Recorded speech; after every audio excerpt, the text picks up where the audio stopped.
அனைவருக்கும் வணக்கம். மார்க்கெட் 365 அப்படிங்கிற இந்த யூடியூப் சேனலில் நிறைய விஷயங்களை சொல்ல போகிறேன். நீங்கள் ஒரு பிகினர்ஸாக இருந்தாலும் சரி, இல்லை வெகு நாளாக ட்ரேட் பண்ணிட்டு இருந்தாலும் சரி, நீங்கள் மார்க்கெட்டில் கற்றுக்க வேண்டிய, தெரிஞ்சுக்க வேண்டிய விஷயங்கள் நிறைய இருக்குது. நான் மார்க்கெட்டுக்குள்ளே வரலாமா, வேண்டாமா, இல்லை நம்ம இன்வெஸ்டராக போகலாமா, இல்லை ட்ரேடராக போகலாமா, ஈக்விட்டி மட்டும் வாங்கிட்டு போகலாமா, இல்லை மியூச்சுவல் ஃபண்டுக்கு போகலாமா, இல்லை ஃபியூச்சர் ஆப்ஷன் பண்ணலாமா அப்படின்னு பலவேறு குழப்பங்களுக்குள்ளே இருப்பீங்க. அதுக்கு தகுந்த மாதிரி உங்களுக்கு காதுக்கு வர நியூஸு அல்லது சோசியல் மீடியாவில் கிடைக்கிற விஷயங்கள்லாம் நான் ஒரு ட்ரேடராக மாறணும் அப்படிங்கிற மாதிரி கான்செப்ட் இன்றைக்கி வெளியில் பரவிட்டு இருக்குது. சரி, ரைட்டு, விஷயத்துக்கு வருவோம். நீங்கள் உங்கள் வருமானம் என்ன, உங்கள் குடும்ப சூழ்நிலை என்ன, உங்கள் சேமிப்பு என்ன, இது எல்லாம் நல்லா முடிவு பண்ணிக்கோங்க மார்க்கெட்டுக்குள்ளே வர்றதுக்கு முன்னாடி. ஏன்னா மார்க்கெட்டு இன்றைக்கி மியூச்சுவல் ஃபண்டாக இருந்தாலும் சரி, ஈக்விட்டி இருந்தாலும் சரி, இதுவுமே மார்க்கெட் ரிஸ்க்குன்னு தான் உங்களுக்கு டிஸ்க்ளைமரே போடுவாங்க. அப்படியெல்லாம் இருக்கும்போது ஆப்ஷன் ட்ரேடிங், ஃபியூச்சர் ட்ரேடிங்கிறது அதை வர ரொம்ப டேஞ்சரான விஷயம். சரிங்களா? ஸோ நீங்கள் ஈக்விட்டினா ஈக்விட்டி வாங்கி போட்டு ஒரு போங்க, இல்லாத மியூச்சுவல் ஃபண்டாக மியூச்சுவல் ஃபண்ட் மட்டும் கொஞ்சம் இன்வெஸ்ட் பண்ணிட்டு போங்க. இல்லை நானும் ஃபியூச்சர் அண்ட் ஆப்ஷன் கற்றுக்கிறேன் அப்படின்னு நீங்கள் முடிவு பண்ணிங்கன்னா ஒரு சின்ன அமௌண்ட் ஏதோ ஒரு ஃபிக்ஸ் பண்ணிக்கோங்க உங்கள் தகுதிக்கு தகுந்த மாதிரி. அது 25,000 இருந்தாலும் சரி, 1,00,000 இருந்தாலும் சரி, 10,00,000 இருந்தாலும் சரி, எனக்கு அந்த பணத்தினால எந்த ஒரு பிரச்சனையும் இல்லை அப்படின்னு நீங்கள் முடிவு பண்ணிட்டீங்கன்னா அந்த அமௌண்ட்டை மட்டும் உள்ளே போடுங்க. இல்லை எனக்கு ஒரு 50,000 பெரிய ரிஸ்க் அப்படின்னா நீங்கள் ஆப்ஷன் பக்கம் நீங்கள் ட்ரேடு பண்ணுறதே வேஸ்ட்டு. ஒரு அமௌண்ட்டு உள்ளே போடவே இது எனக்கு போயிடுச்சு அப்படின்னு நினச்சி உள்ளே போட்டு நீங்கள் ட்ரேடு பண்ணலாம். கற்றுக்குங்க.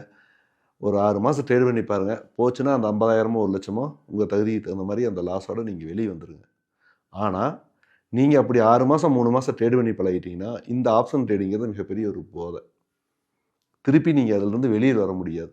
மறுபடியும் என்ன தோணும், இல்லை நிறைய ஒரு ட்ரேடு பண்ணும்போது ஒரே ட்ரேடில் உங்களுக்கு அமௌண்ட் போயிருக்கு, அது நிறைய ட்ரேடு பண்ணியிருப்பீங்க, ப்ராஃபிட் லாஸும் மாற்றி மாற்றி வந்திருக்கு. அப்போ உங்களுக்கு என்ன தோணுன்னா, சரி ரைட்டு, நாம் இப்படியெல்லாம் பண்ணோம், அன்றைக்கி எவ்வளோ லாபம் வந்துச்சு, இதே மாதிரி 2-3 ட்ரேடி சக்ஸஸ் ஆச்சுன்னா பெரிய அமௌண்ட்டில் ஏர்ன் பண்ணலாமே அப்படின்னு போதையாக நீங்கள் அடிமையாகிட்டு திருப்பி ஃபண்டு லோட் பண்ணி ட்ரேட் பண்ணுவீங்க. சரிங்களா? ஸோ அது நீங்கள் தான் பார்த்துக்கணும், நீங்கள் தான் முடிவு பண்ணிக்கணும்.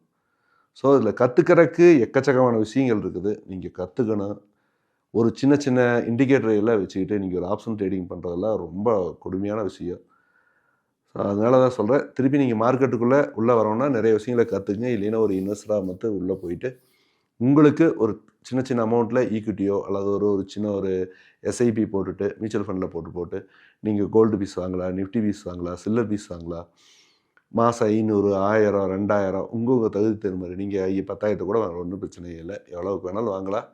அது மாதிரி இன்வெஸ்ட் பண்ணி போய்ட்டு நீங்கள் இப்போ கரண்ட்டில் என்ன ஜாப்போ அல்லது என்ன ஒரு பிஸ்னஸ் பண்ணிட்டு இருக்கீங்களோ அதை கண்டினியூ பண்ணுங்கள்.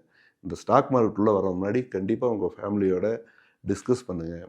எவ்வளோ இன்வெஸ்ட் பண்ண போகிறேன், எவ்வளோ ரிஸ்க் எடுக்க போகிறேன் அப்படின்ட்டு நீங்கள் இந்த விஷயத்தையெல்லாம் ஃபேமிலியோட கன்சிடர் பண்ணிவிட்டு அதுக்கப்புறம் உள்ளே வாங்க. அதெல்லாம் தெரியாத, வீட்டுக்கு தெரியாத, ஒய்ஃபுக்கு தெரியாதையோ இல்லாத அப்பா அம்மாவுக்கு தெரியாத இன்வெஸ்ட் பண்ணி போடுறது, இல்லை வெளியில் கடன் வாங்கி உள்ளே போடுறது பண்ணிவிட்டு ஹெவியாக லாஸ் பண்ணிவிட்டு குடும்பத்துக்கும் பாதிப்பு உண்டு பண்ணிடுவீங்க. உங்கள் வாரிசுகளுக்கு ரொம்ப டேஞ்சான விஷயம் கூடாது. ஸோ ஷேர் மார்க்கெட்டுக்குன்னு அருமையான நல்ல விஷயங்கள் உள்ளே இருக்குது. நீங்கள் அதையை எப்படி ஃபோக்கஸ் பண்ணி எடுத்துக்கிறதுங்கிறத முடிவு. சரிங்களா? தேங்க்யூ.